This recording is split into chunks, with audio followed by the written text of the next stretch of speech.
श्रीमद् भागवत जी के प्रथम श्लोक में भगवान वेदव्यास जी ने भगवान कृष्ण के रूप और गुणों का वर्णन किया और कहते हैं सच्चिदानंद रूपाय विश्व उत्पादत्ति हेतुवे तापत्रम विनाशायम श्री कृष्णाय वयम नमः। यानी कि भगवान का रूप और गुणों का वर्णन करते हुए भगवान वेदव्यास जी प्रथम श्लोक भागवत जी का गायन करते हैं। और दूसरे श्लोक में भगवान वेदव्यास ने अपने ही पुत्र सुखदेव को वंदन किया, अपने ही पुत्र सुखदेव को प्रणाम किया और कहते हैं प्रवजन्यमन पे कृत्य दोपायनो बिरहा कसर अजुहवा पुत्र ते तनमहे तरबोध विनेदु सर्व संत बोध हृदय मुनिमान तोस्मी। पर्वजन्य मन पे कृत्य कहा कि जो पर्वराजक सुखदेव जी हैं उनको मैं प्रणाम करता हूँ। पर्वराजक का मतलब होता है जो विचरण करते रहते हैं, जो हर वक्त भ्रमण करते रहते हैं, उन्हें पर्वराजक कहते हैं। जिनका न कोई मठ होता है न कोई आश्रम होता है, हर समय वहाँ विचरण करते रहते हैं। और ऐसे पर्वराजक सुखदेव जी को भगवान वेदव्यास जी प्रणाम करते हैं जो पर्वराजक हैं। और जैसे उस परमहंस सुखदेव जी का जन्म होता है उसी वक्त वहाँ घर छोड़ करके चले जाते हैं और उनके पिता वेदव्यास जी उनके कातर होकर के उनके पीछे जाते हैं, कहते हैं हे पुत्र हे पुत्र हे पुत्र रुक जाओ। लेकिन पुत्र सुखदेव तो सुनते नहीं हैं। लेकिन सुखदेव जी की ओर से वृक्षों ने आवाज दी, हे व्यास जी किसे पुकार रहे हैं? व्यास जी ने कहा मेरा पुत्र सुखदेव यहाँ से जा रहा है, मैं उसे पुकार रहा हूँ। वृक्षों ने कहा हे व्यास जी किसका पुत्र और किसका पिता? ना जाने तुम भी इसके पिता कितनी बार बन गए होंगे और ना जाने ये तुम्हारे पिता, तुम भी इसके पिता कितने बार बन गए होंगे। तुम्हारा ये कभी तुम इसके पुत्र बनते हो, कभी ये तुम्हारा पुत्र बनता है। ये तो भगवान की माया है, ये तो माया का चक्र है। हे व्यास जी आंखें खुली हैं तो सारे रिश्ते नाते दिखाई पड़ते हैं और आंखें बंद हो गई तो सारे रिश्ते नाते समाप्त हो जाते हैं, सारे रिश्ते नाते खत्म हो जाते हैं। यहाँ तुम्हारा पुत्र नहीं है, वापस चले जाओ, ये तो एक आत्मा है। और वैसे भी व्यास जी हम वृक्षों से तुम्हें शिक्षा प्राप्त करनी चाहिए, हम वृक्षों से तुम्हें शिक्षा लेनी चाहिए। हम वृक्षों पर फल लगता है और हम अपने फलों को परोपकार में चढ़ा देते हैं, तो आपका भी तो ये फल है, यह आपका फल है और इसे परोपकार और सेवा में चढ़ा दो। ये सुनकर के व्यास जी को आश्चर्य हुआ, उन्हें यकीन नहीं होता है। और व्यास जी को जब यकीन नहीं हुआ तो वृक्षों ने कह दिया जाओ इसका उत्तर आपको आगे मिल जाएगा। तो आगे भगवान वेदव्यास जी जाते हैं और अपने पुत्र का पीछे पीछे करते करते वेदव्यास जी कातर होकर के पुत्र पुत्र पुकार रहे हैं। आगे में एक सरोवर था और सरोवर पर बहुत सारी अप्सराएं स्नान कर रही थी। और जैसे ही सुखदेव जी वहाँ से गए, लेकिन उन अप्सराओं ने वस्त्र धारण नहीं किए। लेकिन इतने में वृद्ध व्यास जी वहाँ पर आते हैं और उनको देख करके उन अप्सराओं ने वस्त्र धारण कर लिए। व्यास जी ने उनसे पूछा माताओं मैं आपसे जानना चाहता हूँ, अभी अभी तो मेरा पुत्र सुखदेव यहाँ से गया, तब तो तुम्हें कोई लाज नहीं आई, और अब मैं बूढ़ा व्यास यहाँ पर आया हूँ तो मुझे देख करके तुम्हें बड़ी लज्जा आई, मैं जानना चाहता हूँ। तो उन अप्सराओं ने कहा हे व्यास जी क्षमा करना, जो आपका पुत्र है ये शरीर नहीं है, ये तो आत्मा है, ये आत्मा है। ये तो आत्मा न तो मरती है और न इसे आग से जलाया जाता है, न यह पानी में बहती है। ये तो अजर है और अमर है और आत्मा को देकर के हमें कोई लाज नहीं है। आत्मा तो सर्वव्यापक है, सब में व्यापक है। इसलिए हे व्यास जी तुम्हारा पुत्र जो है वो शरीर नहीं है, वो आत्मा है। और ऐसा सुनकर के व्यास जी को आश्चर्य हुआ। पुनः व्यास जी अपने वापस हो जाते हैं और सुखदेव जी आगे बढ़ते हैं और अनंत काल तक सुखदेव जी भगवत भजन करते रहते हैं। और यहाँ पर वेदाव्यास भगवान ने 2 श्लोकों में श्रीमद् भागवत जी को प्रणाम किया। प्रथम श्लोक में भगवान श्री कृष्ण के रूप और सौंदर्य का वर्णन करते हैं। दूसरे श्लोक में वेदाव्यास जी अपने ही पुत्र परवराजक सुखदेव जी को प्रणाम करते हैं और तत्पश्चात कथा शुरू होती है। नैमिषारण्य तीर्थ। एक बार 88,000 शौनकादि मुनि ब्रह्मा जी के पास जाते हैं और ब्रह्मा जी से कहते हैं, हे ब्रह्मा जी, हमने सुना है कि अब द्वापर युग पूर्ण हो गया है और कलयुग आ गया है, और कलयुग में हमने सुना है कि कलयुग में तो दुख ही दुख देखने को मिलते हैं, अनेकों प्रकार के कलह और कलेश होते हैं। तो ऐसी स्थिति में हम भगवान का भजन कैसे कर सकते हैं, और ऐसी परिस्थिति में भगवान हमारी धर्म की रक्षा कैसी होगी। हे ब्रह्मा जी, हमें कोई ऐसा स्थान बता दीजिए जहां हम दीर्घ काल तक बैठ करके भगवान का भजन कर सके। तब ब्रह्मा जी ने अपने मन और बुद्धि से एक मनोबल चक्र को छोड़ा और कहा कि जिस स्थान पर मेरा यह चक्र रुक जाएगा उसी स्थान पर तुम बैठ करके भजन करना।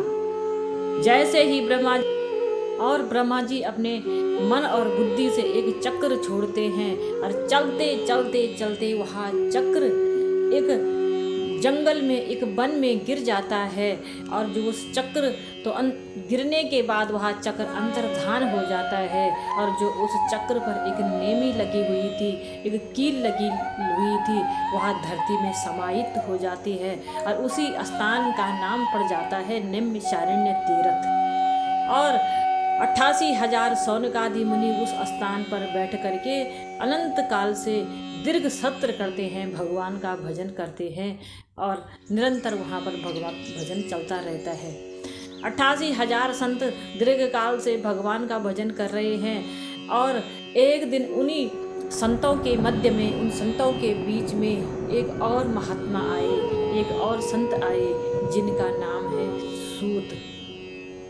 सूत जी वहाँ पर पधारते हैं और सूत जी को देख करके शौनकादि मुनि 88,000 संत अपने स्थान से खड़े हो जाते हैं, और सब संतों ने सूत जी महाराज को प्रणाम किया, ऊंचे आसन पर बिठाया और उन्हें उनका अभिनंदन, उनका स्वागत, उनका वंदन करते हैं। और जब सूत जी ने ये देखा कि इतने वृद्ध ऋषि मुझे देख करके खड़े हो गए हैं, तो सूत जी ने उनसे पूछा, हे महात्माओं, हे संत जनों, मैं जानना चाहता हूँ कि आप मुझे देख करके क्यों खड़े हुए हैं, आप मेरा इतना भव्य स्वागत क्यों कर रहे हैं। मैं तो आपसे उम्र में भी छोटा हूँ और जाति में भी छोटा हूँ।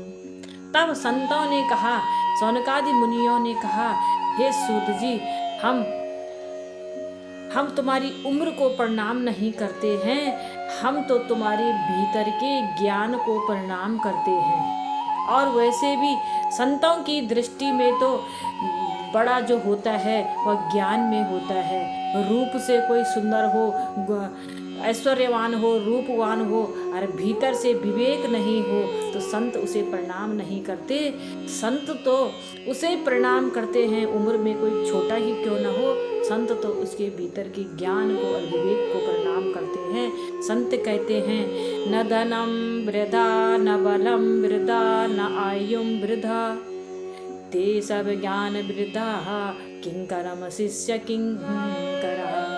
हे सूत जी, न कोई धन में बड़ा होता है, न कोई बल में बड़ा होता है, और बड़ा तो व्यक्ति ज्ञान में होता है। और धन में कोई ऐश्वर्यवान, कोई धनवान हो और भीतर से विवेक न हो तो संतों की दृष्टि में वह ज्ञानवान नहीं माना जाता है। और ऐसे कहते हुए सनकादि मुनियों ने परम तेजस्वी सूत जी को एक ऊंचे आसन पर बिठाया और उन्हें प्रणाम करके कहते हैं, अज्ञान द्वंद्व विध्वंस कोटि सूर्य समाप्रभा, सूताख्या कथा सारम मम कर्ण रसायनम कथा। कहते हैं, हे शौनकादि मुनि कहते हैं, हे सूची ज्ञान द्वंद्व विध्वंस, कहा, हे सूची, आपके जो भीतर ज्ञान है वह करोड़ों सूर्यों के समान है। जिस प्रकार से भगवान सूर्य उदय होने पर रात्रि का अंधकार को समाप्त कर देते हैं, वैसे ही उतना ही तेजस्वी और प्रबल ज्ञान आपके भीतर है। आपके भीतर करोड़ों सूर्यों के समान ज्ञान है। हे सूत जी, हमें कोई ऐसे हमें कथा सुना दीजिए जिसे सुन करके हमारा अज्ञान समाप्त हो जाए। और कोई कथा सारम्भम कर्ण रसायनम कथा, कोई हमें ऐसी रसायन कथा सुना दीजिए जिसे सुन करके हमारे भगवान श्री कृष्ण के चरणों में हमारा मन लग जाए। हे सूत जी, भगवान के जो वैष्णव जन होते हैं उस प्रभु की अपनी इस माया से अपना पीछा कैसे छुड़ाते हैं, वो कथा हमें सुना दीजिए। ये वैसी कथा कोई हमें सुना दीजिए जिसे सुन करके हमारा मन गोविंद के चरणों से लग जाए, जिसे सुन करके हमारा मन भगवान के चरणों में लग जाए। ऐसी कथा कोई हमें सुना दीजिए। हमें सिर्फ कथा का सार सुनना है। हमें संसार की कोई मनगणना, कोई मन से गठित कहानी, कोई चुटकुला नहीं सुनना है। हमें सिर्फ और सिर्फ भगवान की रसायन कथा सुननी है। ये सुनते ही सूत जी बड़े प्रसन्न हुए और सूत जी कहते हैं, हे शौनकादि मुनियों, इस कलिकाल में जीव की आयु मात्र इतनी है जैसे एक अजगर के मुख में बैठी हुई चिड़िया की होती है। सूत जी कहते हैं, काल ब्याल मुख ग्रास त्रास सनिहरण सवेत हे, सिरमत भागवत सहस्त्र कलु किरण भई। सूत जी कहते हैं, हे शौनकादि मुनियों, इस कलिकाल में जीव की आयु मात्र इतनी है जैसी एक चिड़िया किसी अजगर के मुख में बैठ करके होती है। मान लीजिए एक अजगर ने अपना मुख खोल रखा है और वह अचानक उसके मुख में आकर के एक चिड़िया बैठ जाती है और वो चिड़िया अपने पंखों को फटफटाती है और खूब इतराती है और सोचती है कि मैं तो यहाँ पर सुरक्षित हूँ, मैं कभी यहाँ मर नहीं सकती हूँ। तो हे सज्जनों, भक्तजनों, आप ही बताइए कि अजगर के मुख में बैठी हुई चिड़िया की मात्र कितनी आयु होगी। बस उतनी देर तक ही उस चिड़िया की आयु होगी जितनी देर तक उस अजगर ने अपना मुख खोल रखा है, और अजगर के मुख बंद होते ही वह चिड़िया मर जाएगी। तो सूत जी कहते हैं, हे शौनकादि मुनियों, इस कलिकाल में यदि किसी ने श्रीमद् भागवत जी का आश्रय ले लिया तो बस मात्र कलयुग से बचने का एक ही उपाय है, और ये चिड़िया कोई और नहीं, हम सब हैं। हम सब ही काल के मुख के ग्रास हैं और काल कभी भी अपना आकर के मुख बंद कर सकता है और हम काल के मुख के ग्रास हो सकते हैं। ऐसी ये बात सुनकर के शौनकादि मुनि कहते हैं, हे सूत जी, ये भागवत जी क्या है? भागवत जी के बारे में तो हमने कभी सुना ही नहीं है। तो सूत कहते हैं, सूत जी कहते हैं, हे शौनकादि मुनियों, ये भागवत जो है देव ऋषि नारद जी की कृपा से इस मृत्यु लोक पर आई, इस धरती पर आई है। वरना तो यह भागवत भगवान श्री हरि नारायण के मुख में थी और भगवान नारायण ने भगवान नारायण ने यहाँ श्रीमद् भागवत की कथा ब्रह्मा जी को दी, जिसे चतुर श्लोक की भागवत कहते हैं। और ब्रह्मा जी ने यह भागवत अपनी पुत्र नारद को सुनाई है और नारद जी की कृपा से यह भागवत इस मृत्यु लोक पर आई है। धन्य है वो नारद जी जिन नारद जी के कारण आज यह भागवत हम सबको प्राप्त हुआ है। और तब शौनकादि मुनि कहते हैं, हे नारद जी, शौनकादि मुनि पूछते हैं, हे सूत जी, ये भागवत क्या है? भागवत जी के बारे में तो हमने कभी सुना ही नहीं। तो सूत जी कहते हैं, ये शौनकादि मुनियों, आपने सुना नहीं होगा, लेकिन मैंने श्रीमद् भागवत जी का प्रत्यक्ष और प्रमाण देखा है। बोले कैसे देखा? तो कहा कि जब राजा परीक्षित को श्री सुखदेव स्वामी गंगा जी के तट पर कथा सुना रहे थे तो उस वक्त वहाँ पर देवता लोग अमृत के कलश को लेकर के आए और सुखदेव जी से कहा, हे सुखदेव जी, हम आपसे कुछ पूछना चाहते हैं। सुखदेव स्वामी ने कहा, पूछिए महाराज। तो देवताओं ने कहा, राजा परीक्षित को तो 7 दिनों में मरने का श्राप लगा है। राजा परीक्षित को श्राप लगा है 7 दिनों में मरने का, तो आप ऐसा कीजिए, हमारे पास अमृत है, ये अमृत का कलश ले लीजिए और राजा परीक्षित को अमृत पिला दीजिए, राजा अमर हो जाएंगे और आप हमें बदले में ये श्रीमद् भागवत का दान दीजिए। तब राजा सुखदेव जी ने ये बात सुन करके देवताओं से कहा, क्वा सुधा क्वा कथा क्वा लोके क्वा कंजमणि मरहम। क्वा कथा क्वा सुधा। कहा, देवताओं कौन सी कथा, किस कथा की बात कर रहे हैं?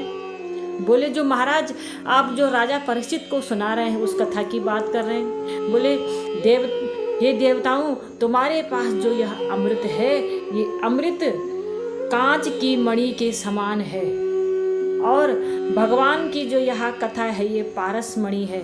तुम्हारा अमृत कांच मणि के समान है, जैसा कंच होता है, एक कांच का टुकड़ा होता है, हाथ से छूट गया, गिर गया तो टूट जाता है, और टूटने के बाद भी एक छोटा सा कंकर भी यदि व्यक्ति के पाँव में कहीं चुप गया तो शरीर के लिए घातक होता है। वैसे ही देवताओं, तुम्हारा यह अमृत है और तुम्हारे इस अमृत पी करके व्यक्ति 200 साल तक जीवित रहेगा और व्यक्ति के जीवन में दुख ही दुख हो तो ऐसी उम्र का क्या करना, ऐसे दुख भरी उम्र के साथ कोई जिएगा तो उस उम्र का क्या करना। इसलिए हे देवताओं, आप अपने अमृत को लेकर वापस चले जाओ और हमारा जो ये भागवत है यह पारस मणि के समान है। पारस मणि, जिस प्रकार से पारस मणि के स्पर्श से पुराना लोहे का टुकड़ा भी स्वर्ण में बदल जाता है, वैसी ही हमारी यह श्रीमद् भागवत है।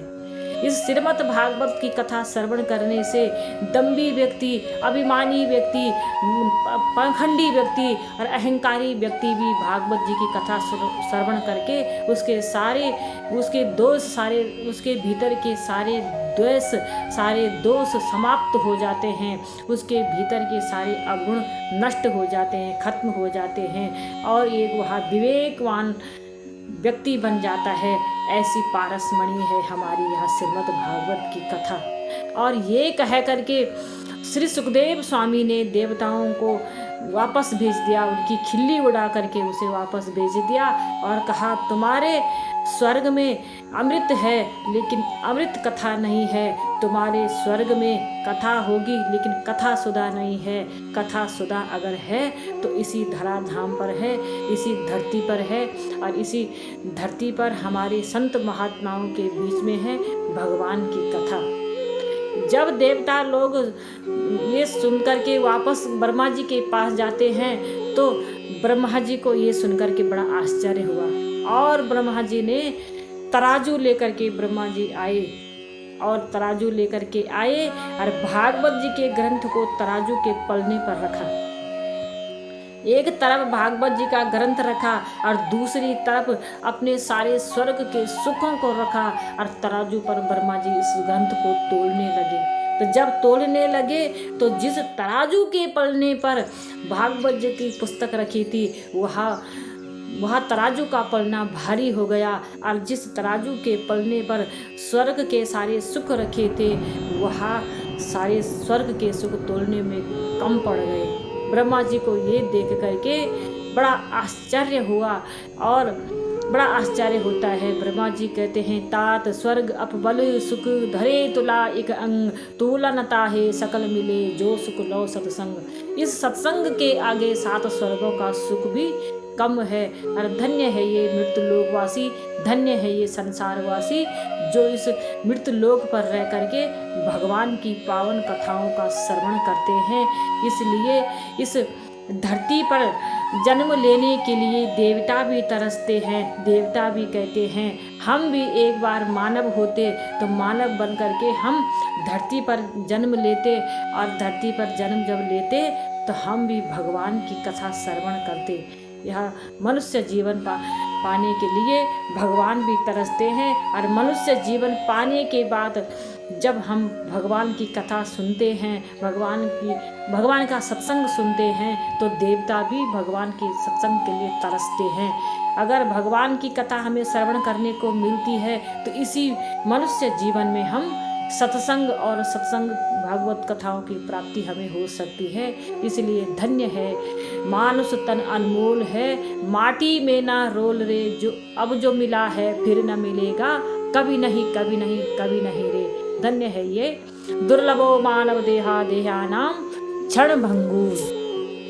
तब शौनकादि मुनियों ने पूछा, हे सूत जी, नारद जी ने श्रीमद् भागवत की कथा क्यों सुनी?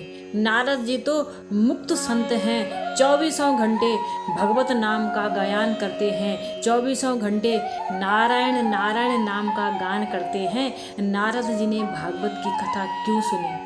सूत जी कहते हैं, एक बार स्वर्ग में बैठे हुए देवता इस धरती का, इस भारत भूमि का गुणगान कर रहे थे, इस धरती का गुणगान कर रहे थे और धरती में से भी भारत भूमि का गुणगान कर रहे थे देवता लोग। देवता कह रहे थे, गायन्ति देवा किलकित गानी, धन्यास्तु ते भारत भूमि भागे।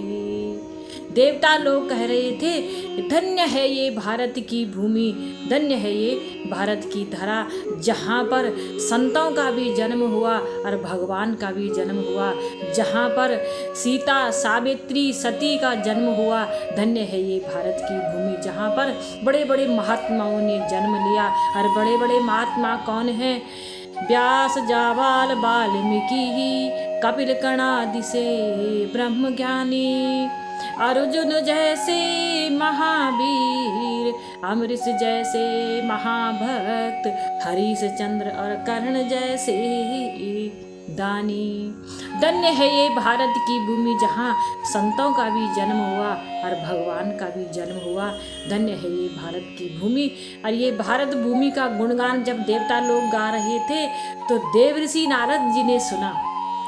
अब देवऋषि नारद जी ने सुना तो देवऋषि नारद जी के मन में विचार आया, जिस धरती का, जिस भूमि का इतना गुणगान देवता लोग गा रहे हैं, तो मैं भी उस धरती को देखने जाऊंगा। और नारद जी स्वर्ग से उतरते हैं भारत की भूमि को देखने के लिए। भगवान वेदा व्यास जी इसका वर्णन करते हैं। अंतो पृथ्वी यतो ज्ञाता सर्व उत्तमा महामिति, पुष्करम चापरया काशी गोदावरी, हरि क्षेत्र कुरुक्षेत्र सेतु बंधु रामेश्वरम, श्री गंगा सेतु बंधु रामेश्वरम।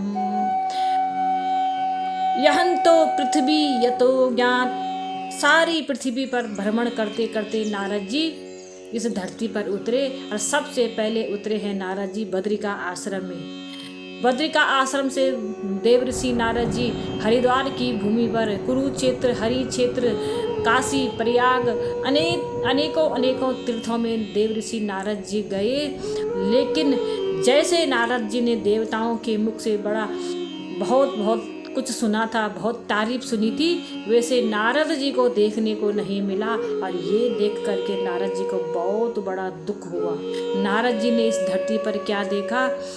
सत्या नास्ते तप शौच दया न दान विद्यते, उदरो भरेण जी बरहाकुट भाषणी। देवऋषि नारद जी ने देखा सत्या नास्ते तप, न कोई सत्य बोलता है, न कोई तप करता है, और न किसी के अंदर दया है, और न कोई धर्म करता है। ऐसे लोग देवऋषि नारद जी ने इस धरती पर देखे। और बस न कोई भगवान का, न किसी के अंदर पवित्रता है, न कोई दया करता है। बस 3 वक्त का भोजन जीव यदि करता है तो उसमें बड़ा अपना धर्म समझता है। यदि कोई कहे कि कुछ दान करो, पुण्य करो, सत्कर्म करो, तो व्यक्ति कहता है कि हम तो भगवान का भजन करते हैं और अब भगवान हमारे मन में है और 3 टाइम का भोजन कर लेते हैं, हम अपने परिवार का पालन पोषण कर रहे हैं, यही हमारा सबसे बड़ा धर्म है। तो 3 टाइम का भोजन व्यक्ति करता है तो उसी में अपना बहुत बड़ा पुरुषार्थ समझता है। ये दृश्य नारद जी ने देखा और ये देख करके नारद जी को बहुत दुख हुआ। और दृश्य नारद जी ने क्या देखा? कन्या विकरणो लोभ दंपत्य न कलह। और बड़ा दुख नारद जी ने क्या देखा? कन्या विकरणो लोभ, कन्या अपने ही माता पिता लोभ के कारण, पैसे के कारण, धन के कारण अपनी ही कन्याओं का विकरण कर रहे हैं, अपनी ही कन्याओं का सौदा कर रहे हैं। और ये देख करके देव ऋषि नारद जी को बहुत चिंता हुई, बहुत दुख होता है। और चलते चलते चलते चलते नारद जी वृंदावन की पावन भूमि पर जाते हैं। वृंदावन की पावन भूमि पर जब नारद जी गए तो वहाँ नारद जी ने एक और भी दुख देखा, जिसे देख करके नारद जी आश्चर्यचकित हो गए। नारद जी ने वहाँ क्या देखा? एक तरुणी जवान स्त्री यमुना जी के पावन तट पर बैठी हुई है, खिन्न मन से। एका तो तत्र तरुणी खिन्न महान सहा। एक तरुणी, एक नौजवान स्त्री यमुना जी के पावन तट पर बैठी हुई है, खिन्न मन से बैठी है और उसकी सैकड़ों स्त्रियां, सैकड़ों सुंदरियां, सैकड़ों देवियां उस सुंदरी की, उस नारी की, उस देवी की पूजा में लगी रहती हैं। और वो कोई जो सैकड़ों देवी उसकी सेवा में लगी हैं वो कोई और नहीं, वो गंगा, यमुना और सरस्वती, कावेरी, सिंधु आदि नदियां हैं, उस देवी की सेवा में लगी पड़ी हैं। और वहाँ देवी सैकड़ों देवियों की सेवा करने पर भी उसको दुख है, वह दुखित है। और दुख की बात नारद जी ने क्या देखा? उस देवी के दोनों बाजुओं में 2 वृद्ध पुरुष लेटे हुए हैं और वहाँ जो वृद्ध पुरुष हैं वो जोर जोर की सांसें लेते हैं। वह देवी उनको हिलाती है, डुलाती है, कभी उठाती है, लेकिन वो जोर जोर से सांस लेते हैं और फिर से चक्कर खाकर गिर जाते हैं। उन 2 वृद्ध पुरुषों के दुख को देख करके उस नारी को, उस युवती को बहुत दुख होता है। ये दृश्य नारद जी ने देखा। नारद जी ने जब ये दृश्य देखा तो नारद जी सोचने लगे ये तो मृत्यु लोक है और इस मृत्यु लोक पर ऐसे ऐसे अनंत दुख देखने को मिलेंगे, कई प्रकार के दुख और पीड़ित यहाँ पर मिलेंगे, देखने को मिलेंगे। छोड़ो, मुझे क्या लेना, मृत्यु लोक है ये, मैं तो यहाँ से वापस जाता हूँ। और नारद जी वहाँ से वापस जाने लगे। जैसे ही नारद जी वापस जाने के लिए पीछे मुड़ते हैं, इतने में उस देवी ने नारद जी को देख लिया और नारद जी को देख करके वह देवी दोनों हाथ जोड़कर खड़ी होती है और नारद जी से प्रार्थना करती है, भूभू साधु क्षणम तिष्ठा चिंतामणिमनासनम दर्शनम तमलोकस्य सर्वथा परम धरम। भूभू साधु क्षणम तिष्ठा। हे महात्मा जन, हे साधु जन, रुक जाइए, रुक जाइए, रुक जाइए।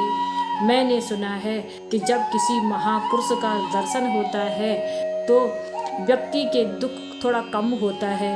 हे महात्मा जन, हे तपोधन, रुक जाइए, मेरा भी दुख दूर कीजिए, मेरे दुखों का निवारण कीजिए। और तब देव ऋषि नारद जी उसके पास जाते हैं और उससे पूछते हैं। नारद जी उस देवी के पास जाते हैं और कहते हैं, देवी आप कौन हैं?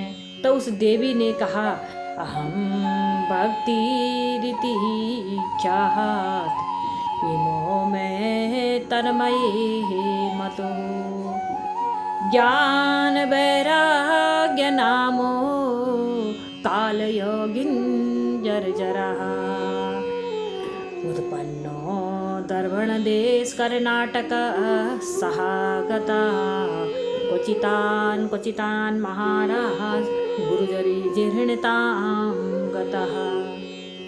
उस देवी ने कहा, हे नारद जी, मेरा नाम भक्ति है और ये जो 2 वृद्ध पुरुष हैं ये कोई और नहीं, ये मेरे ही पुत्र हैं। इनका नाम है ज्ञान और वैराग्य। हे नारद जी, उत्पन्नो दर्पण देश, मेरा जन्म हुआ है दर्पण देश में, दक्षिण भारत में मेरा जन्म हुआ और कर्नाटक में आती आती मैं पली बढ़ी हुई हूँ। कर्नाटक में मेरा लालन पालन हुआ है और गुर्जरी जीर्णता हम गतः, गुजरात में आते आते मैं वृद्ध हो गई हूँ, मैं जीर्ण हो गई हूँ और गुजरात की धरा से चलते मैं वृंदावन की पावन भूमि पर आई हूँ। लेकिन वृंदावन की पावन भूमि पर मैं जब आई तो नारद जी, मैं तो फिर से पुनः जवान हो गई हूँ, लेकिन मेरे ये 2 पुत्र ज्ञान और वैराग्य तो और भी वृद्ध हो गए हैं और बूढ़े हो गए हैं। नारद जी ने कहा, हे देवी, ये दारुण कलयुग है, ये कलयुग है और कलयुग काल में तुम्हारे पुत्रों को पूछने वाला कोई नहीं है। भक्ति को तो लोग धारण कर लेते हैं, लेकिन ज्ञान और वैराग्य को कोई धारण नहीं करता। भक्ति को तो हर कोई कीर्तन के माध्यम से, भजन के माध्यम से, कथाओं के माध्यम से भक्ति को तो सभी स्वीकार कर लेते हैं, लेकिन ज्ञान और वैराग्य को कोई इतनी आसानी से स्वीकार नहीं करते। हे देवी, यह कलयुग है और कलयुग में तुम्हारे पुत्रों को कोई पूछता नहीं है, इसलिए इनकी हालात बिगड़ गई हैं, इसलिए ये इनको बुढ़ापा आ गया है। लेकिन देवी, चिंता न करो, मैं तुम्हें वचन देता हूँ कि मैं तुम्हारे पुत्रों का अवश्य दुख दूर करूँगा। ये सुनकर कहते ही नारद जी ज्ञान और वैराग्य के कानों में गीता का पाठ पढ़ने लगे और कान पर रामायण का पाठ पढ़ने लगे, शंख बजाने लगे, घंटी बजाने लगे, अनेकों प्रकार के वेद मंत्रों का उच्चारण करने लगे। लेकिन ज्ञान और वैराग्य की मूर्छा खत्म नहीं होती।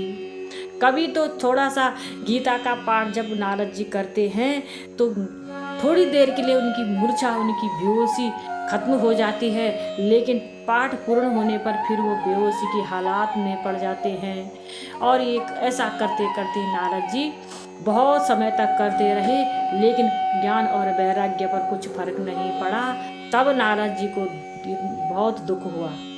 नारद जी को जब बहुत दुख हुआ तो आकाशवाणी हुई कि हे नारद जी, सत्कर्म करो, सत्कर्म करो, सत्कर्म करो, सत्कर्म करो। और नारद जी, आकाशवाणी ने ये कहा कि सत्कर्म करो, लेकिन नारद जी को और भी चिंता हो गई, कौन सा सत्कर्म करूं, स्वाध्याय करूं, भजन करूं, कीर्तन करूं, गीता का पाठ करूं, कौन सा सत्कर्म करूं। हे आकाशवाणी, हे देवता, जब तुमने आकाशवाणी के माध्यम से सत्कर्म का करना बता दिया है तो नाम भी बता दीजिए कि वो कौन सा सत्कर्म है। तो आकाश ने कहा, हे नारद जी, जो वो सत्कर्म है वो सत्कर्म तुम्हें संत शिरोमणि बताएंगे। अब वो संत शिरोमणि कौन है? नारद जी को चिंता हुई और भी, और नारद जी ने ज्ञान, भक्ति, वैराग्य को उसी स्थान पर छोड़ दिया, यमुना जी के पावन तट पर छोड़ दिया। और देव ऋषि नारद जी चलते चलते तीर्थों में सब महात्मा जनों से पूछने लगे, हे महात्मा जनों, सत्कर्म कौन सा है, सत्कर्म कौन सा है, सत्कर्म कौन सा है। सब लोग यही कहते हैं, सब बड़े बड़े संत और महात्मा एक ही उपाय बताते हैं कि रामायण का पाठ करो, गीता का पाठ करो और इस वेदांतों का पाठ करो, इससे बढ़कर कोई सत्कर्म और नहीं हो सकता। नारद जी ने कहा, ये तो मैंने सब कर लिया, ये सब करने से ज्ञान और वैराग्य की बेहोशी की हालात खत्म नहीं होती। तो तब लोगों को भी आश्चर्य होने लगा। लोग सोचने लगे, गीता का पाठ करने से जब ज्ञान वैराग्य की मूर्छा खत्म नहीं हो जाती तो इससे बढ़कर और कोई उपाय नहीं। और नारद जी को बहुत चिंता हुई। चलते चलते चलते नारद जी बद्रिका आश्रम में पहुंचते हैं और वहां पहुंचते ही देव ऋषि नारद जी की भेंट सनत कुमारों से होती है। जो सनत कुमार अनंत काल से भगवान का भजन करते हैं। उम्र में बहुत बड़े हैं लेकिन दिखते 5 साल के बच्चे हैं। उन संत कुमारों से नारद जी की भेंट हुई और नारद जी के मुख पर बहुत चिंता थी, दिखाई पड़ रही थी और चिंता दिखाई पड़ रही थी। तो सनत कुमारों ने कहा, हे नारद जी, आपका मुखमंडल पर इतनी उदासी क्यों है? आपके मुखमंडल पर ये चिंता क्यों है? संत के मुख पर तो चिंता नहीं होनी चाहिए। हे नारद जी, चिंता को छोड़ो। चिंता और चिंता तो चिता के समान होती है। चिता में तो मुर्दे को जलाया जाता है लेकिन चिंता में तो व्यक्ति जिंदा ही जल जाता है। इसलिए हे नारद जी, आप संत हैं और संत को चिंता नहीं करनी चाहिए। तब नारद जी ने सारा वृत्तांत बताया कि मैं ज्ञान भक्ति वैराग्य के लिए चिंतित हूँ, अपने लिए नहीं हूँ। हे सनत कुमारों, मेरे मुखमंडल पर जो ये उदासी है ये अपने लिए नहीं है, ये तो दूसरों के लिए है। और संत हमेशा दूसरों की चिंता के कारण दुखी होते हैं, अपनी चिंता संतों को नहीं होती है। इस प्रकार से सनत कुमारों ने कहा, नारद जी, आपने समस्त कर्म को कर दिया, गीता का पाठ भी कर लिया, समस्त कर्म कर लिया, तो अब एक और कर्म बाकी रह गया और वो है सत्कर्म। सत्कर्म कौन सा सत्कर्म है? सत्कर्म वो है श्रीमद् भागवत जी की कथा। सत्कर्मम सूचकम ज्ञान यज्ञ स्मरतो बुधे। सत्कर्म करो नारद जी, श्रीमद् भागवत की कथा करो। दुनिया में जितने भी कर्म होते हैं, जितने भी सत्कर्म हैं, वहाँ व्यक्ति को कर्म करना पड़ता है। जैसे पूजा है, पूजा में बैठना पड़ता है, हवन में बैठना पड़ता है, आहुतियाँ डालनी पड़ती है, पूजा में बैठना पड़ता है। और पूजा में बैठते ही हाथ में फूल लेने पड़ते हैं, अक्षत लेने पड़ते हैं, दुर्ब लेने पड़ते हैं और बार बार आहुतियाँ डालनी पड़ती हैं। इसीलिए वहाँ कर्म करना पड़ता है। दुनिया में जितने भी कर्म हैं, उन सत्कर्म हैं, उसमें कर्म करना पड़ता है। लेकिन एक कर्म ऐसा है जहाँ कोई कर्म नहीं करना पड़ता और वो है श्रीमद् भागवत जी की कथा। हे नारद जी, श्रीमद् भागवत जी की कथा का शुभ आरंभ करो। और तब नारद जी कहते हैं, हे संत शिरोमणियों, जब आपने मार्ग बता दिया है तो आप ही श्रीमद् भागवत जी की कथा सुनाइए। और तब कहते हैं नारद जी, कहाँ पर मैं श्रीमद् भागवत जी की कथा करूं? तो सनत कुमार कहते हैं, भागवत जी की कथा ज्ञान यज्ञ कथा करने के लिए या तो गंगा जी का तीर होता है, या मंदिर होता है, या किसी महात्मा का मठ होता है, आश्रम होता है। तो हे नारद जी, यहाँ जो यज्ञ होगा, श्रीमद् भागवत का ज्ञान यज्ञ होगा, वहाँ होगा गंगा जी के तीर पर। गंगा द्वारे समीप हेतु तट आनंद नामकम। गंगा हरिद्वार की भूमि पर एक आनंद नाम का आश्रम है। उस स्थान पर चले जाइए। गंगा के तीर पर एक आनंद नाम का घाट है, उस घाट पर भागवत जी की कथा आरंभ करो। और देव ऋषि नारद जी और चारों भाई सनत कुमार आते हैं हरिद्वार की धरा पर, गंगा के तट पर। और वहाँ पर गंगा जी के तट पर आकर के बालू पर, रमण रेती के ऊपर, बालू के ऊपर एक छोटा सा मंडप बनाते हैं, वेदी बनाते हैं और वहाँ पर बैठ करके सनत कुमार और नारद जी कथा का शुभ आरंभ करते हैं। सनत कुमार 4 भाई हैं। 4 भाइयों में से एक भाई व्यास आसन पर विराजमान होता है और 3 भाई सनत कुमारों के और नारद जी श्रोता बनकर के कथा श्रवण करते हैं। और जैसे ही कथा प्रारंभ हुई, उसी दिन वहाँ पर हजारों की संख्या में श्रोता लोग कथा श्रवण करने के लिए आते हैं। किसी को निमंत्रण नहीं दिया और स्वयं ही बड़े बड़े महात्मा जन, संत जन कथा श्रवण। जैसे ही कथा प्रारंभ होती है, जैसे ही कथा शुरू होती है, तो हजारों की संख्या में श्रोता लोग आकर के विराजमान हो जाते हैं। और कौन कौन भगवान की कथा श्रवण करने के लिए आए, भगवान वेदव्यास जी ने इसका वर्णन किया है। भृगु वशिष्ठ चमन गौतम वेदातिथि देवल देवरातो गादी सुतया चा सकलो मारकंडे पुत्र पिपलाद। बड़े बड़े महात्मा जन भृगु वशिष्ठ चमन मेधातिथि देवल देवरातो गादी सुतया चा सकलो मारकंडे पुत्र पिपलाद योगेश्वर व्यास पराशरो।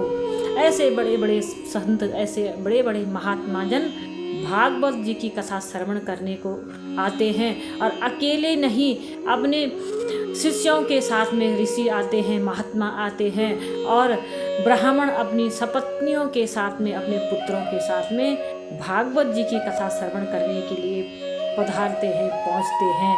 और सनत कुमार कहते हैं, हे नारद जी, कथा आरंभ होती है। सनत कुमार कहते हैं, यशस्य सर्वणे मात्रेण करतले ततः सदाशिव्यो श्रीमद्भागवत कथा।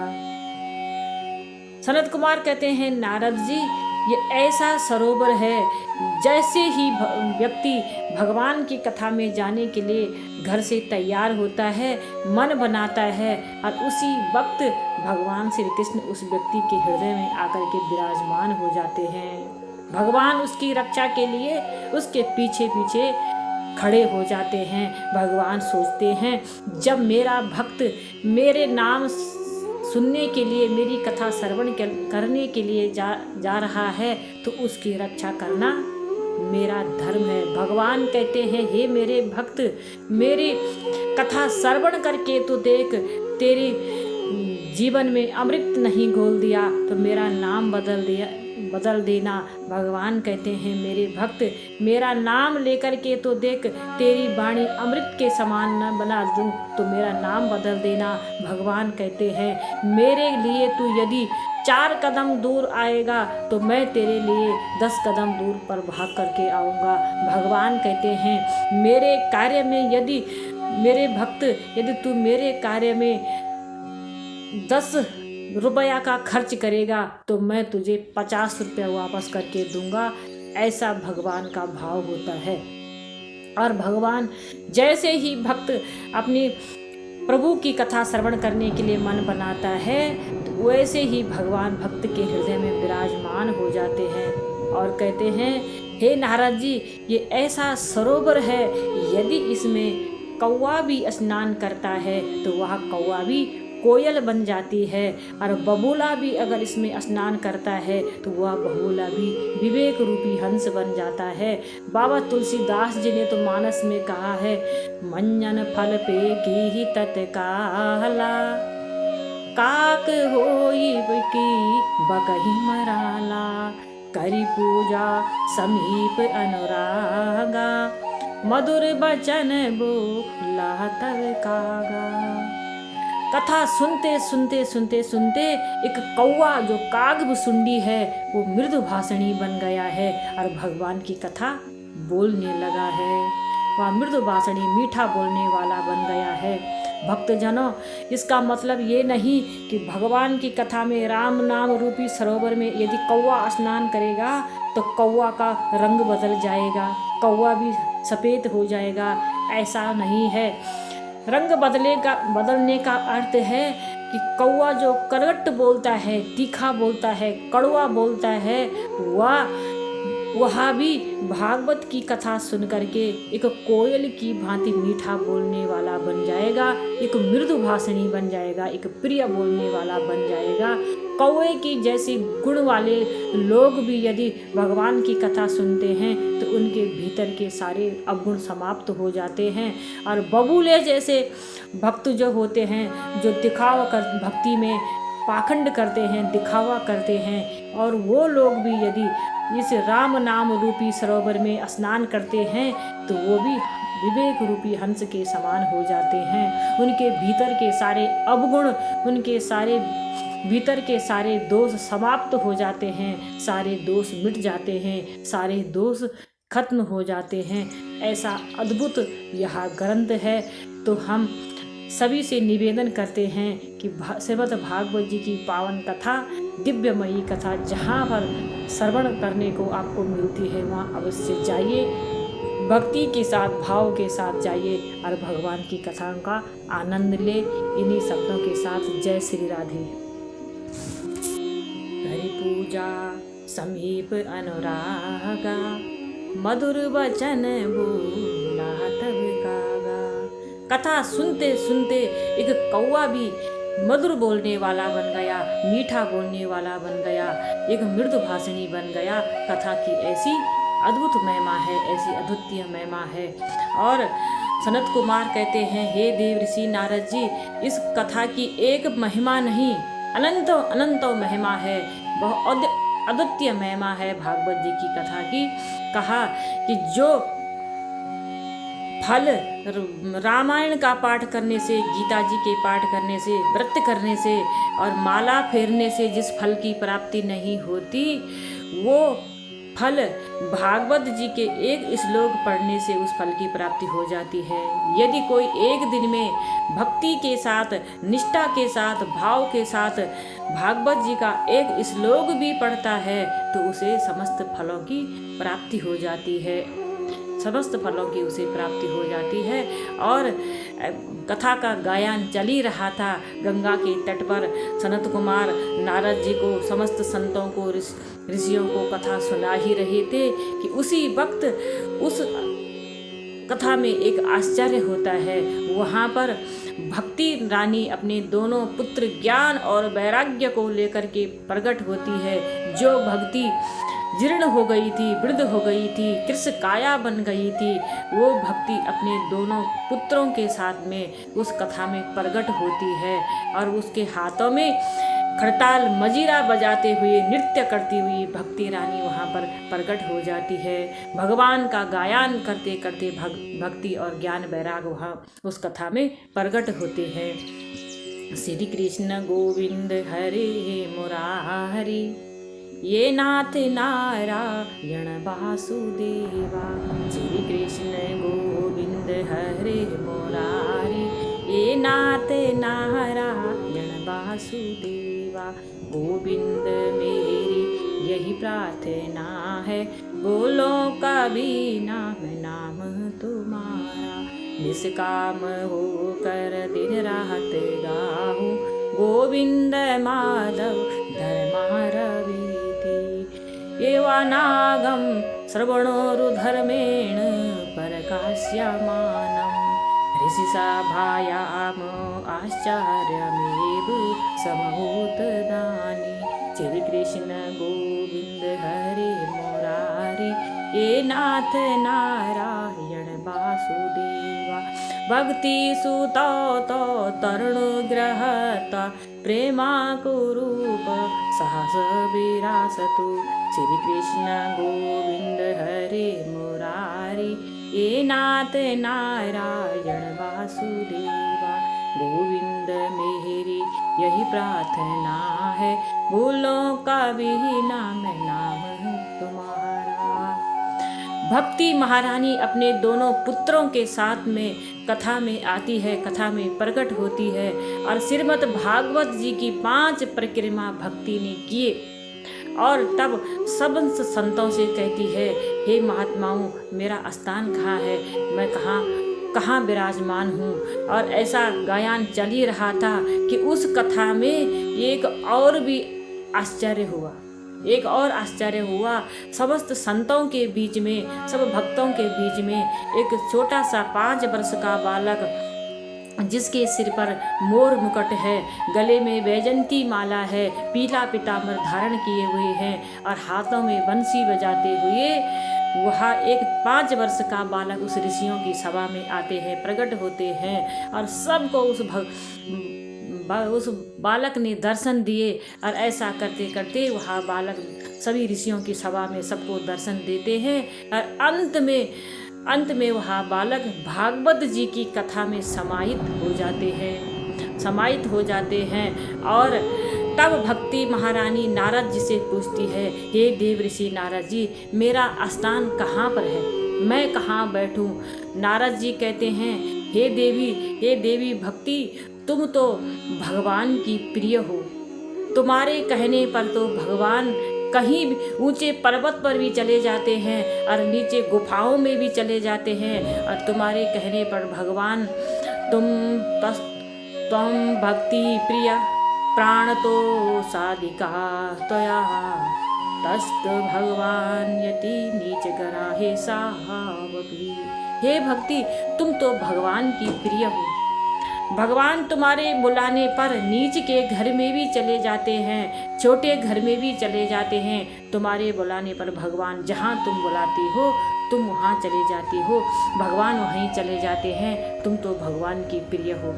हे देवी, आप ऐसा करो, जितने भी भक्त यहाँ पर बैठे हैं आप सभी भक्तों के हृदय में विराजमान हो जाओ और सभी भक्तों के हृदय में भक्ति, ज्ञान, वैराग्य विराजमान हो जाते हैं।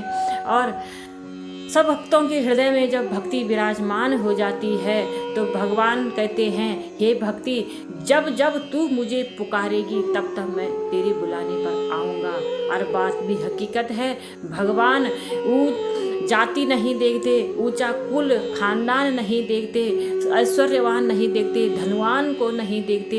भगवान तो मात्र एक भक्ति का नाता जानते हैं और जाति पाति नहीं पूछें कोई, जो हरि को भजे सोई हरि को होई। भगवान तो सिर्फ एक भक्ति का नाता जानते हैं और भाव और भक्ति से जो भगवान को पुकारते हैं भगवान उसी के हृदय में विराजमान हो जाते हैं और भक्ति महारानी समस्त भक्तों के हृदय में विराजमान हो जाती है। और भगवान ने भी सब भक्तों को दर्शन दिया और उसके बाद भगवान भागवत जी की कथा में समाहित हो जाते हैं।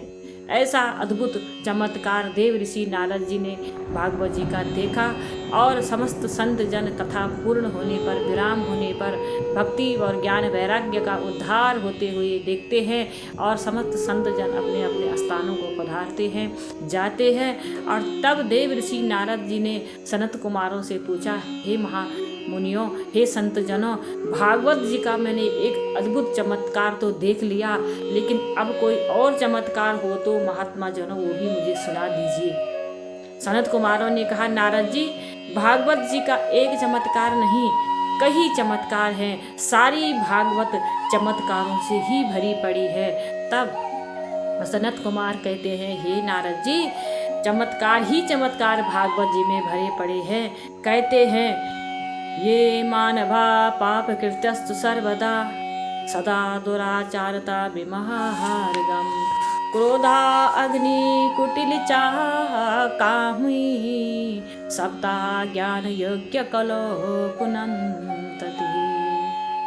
हे नारद जी, ये भागवत ऐसा ग्रंथ है, यदि जो मनुष्य पाप करते करते मर जाता है, ये मानवा पाप कृत्यस्तु सर्वदा, जो मानव पाप करते करते करते करते मृत्यु को प्राप्त हो जाता है और उसकी मृत्यु हो जाती है पाप करते करते, क्रोधी व्यक्ति, कुटिल व्यक्ति, कामी व्यक्ति भी यदि पाप करते करते मर जाता है और मरने के बाद भी उस व्यक्ति को यदि भागवत जी की कथा सुनाई दी जाए तो वहाँ भी भगवत धाम को चले जाता है। ऐसा अद्भुत ग्रंथ है, ऐसी अद्भुत महिमा है इसकी।